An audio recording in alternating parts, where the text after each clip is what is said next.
It's been a little while since we heard from the next in line devs who are keen on improving the A320 model. Glad you tuned in. Let's talk about the Fenix A320 progress here, shall we?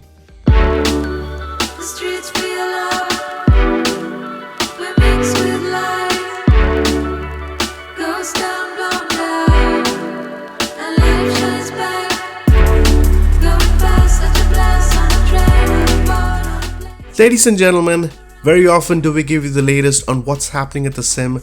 Make sure to subscribe for future releases. Now we have the default aircraft at the sim, not a bad one though, that delivers decently. The A320 is quite a popular aircraft, and when we heard of the Fenix team working on the A320, we really got confused at first. On one hand, we have the default A320, which functions not realistically, offering you the right responses, and FlyByWire on the other hand is a much more enhanced version of the A320. A beautiful one indeed that has been supported from numerous resources located all over the world that offers quite an experience. This has been a community's favorite for sure. Till date, the FlyByWire's A320 is a fantastic product and we have so much love for it, to which we have featured in most of our videos. It's a way we respect it, and this would always be a dependable product with so much support that's been evolving over time, and with a great team behind it, it makes it much more interesting. Many of our folks here have been A320 fans. Let's see, from Scandinavian 941, Julian Ingham, Pool Hall Shark, Jose Pires, Elliot Kazar to name a few. The experience is truly amazing, and on a personal note, I always prefer to fly the A320 from FlyByWire most of the time, with the addition of other packs that include sim sounds plus the packs edition to have a seriousness in flying rather. We'll cover the sim sounds and the packs later, these are just add-ons. Basically, we love the A320 period, and today is an important episode. Now here comes the Fenix version, a very interesting one which is planned to be released in the coming weeks by the way. The team have been quite confident on their project. Quite a large focus has gone into the model. Now during the beginning of July, the team gave us a good rundown of what to expect, hoping to see a high quality airliner in the sim. An extensive version of the 320 with lots to expect, which the team have said it right from the beginning. The alpha state was in place during the beginning of July. The screenshots look great.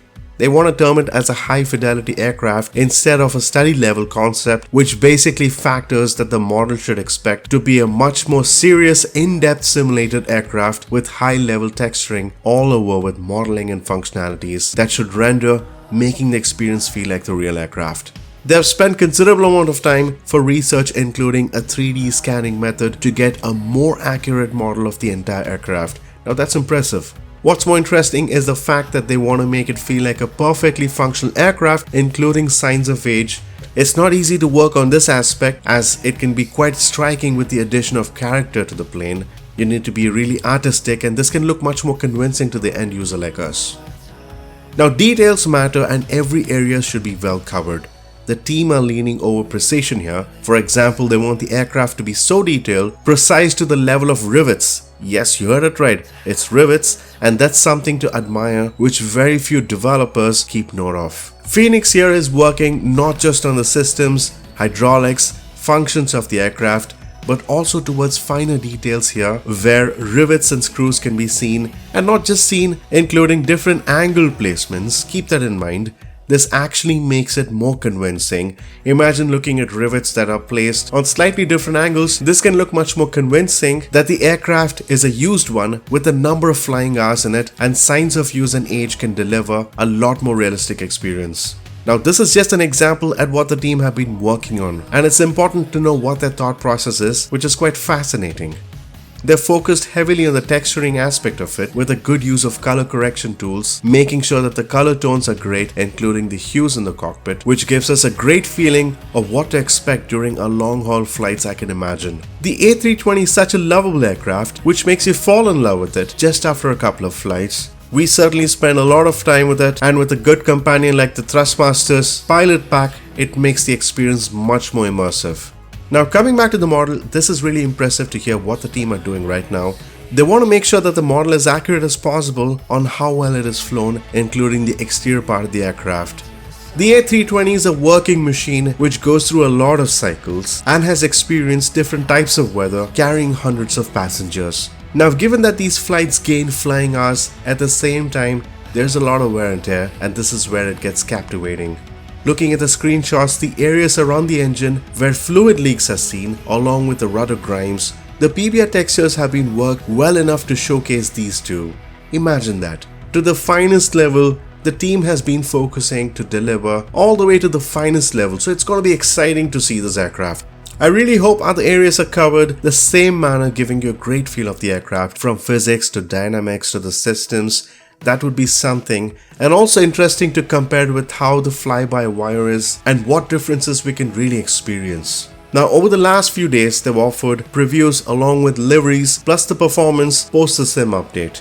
They managed to get better numbers in comparison to the default A320. With a screenshot here, it shows us the difference in frame rates compared to the default ones, where it delivers 41.7 frames per second while the Fenix version delivers 42, which is a small difference but something to note for sure. A number of liveries have been showcased that have its focus on the older paints, quite impressive at the first look, that easily shows some signs of age with a dull white on the belly areas. Beta testing is in progress, which should give us more. We are very curious to see this development, rather makes it more exciting to see it at the sim. This is exactly the reason the growth of Microsoft Flight Simulator gets fascinating. Now, it's true, there is growth. It's not good to approach at the quantity of the products here. We should consider these specific types of developers as those who focus on quality add-ons instead. Right now, we have more than 1,000 products in the sim, and it's very easy to name just a handful of developers who focus on quality. The rest of them are focusing on getting the add-ons as soon as possible and placing in the marketplace. Very seldom do we come across passionate developers who are not just developers, rather, they're artists who can deliver something exceptional. The screenshots definitely look very appealing, with all the wear and tear, dirt, the exteriors to the cockpits, and the use of switches, knobs, buttons to the instruments. Very impressed on this. We ought to look forward for the A320 coming from Fenix. We will certainly keep you posted on the progress on this one. Make sure to stay tuned by subscribing to us. Until next time, take care and happy flying, folks.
Invincible.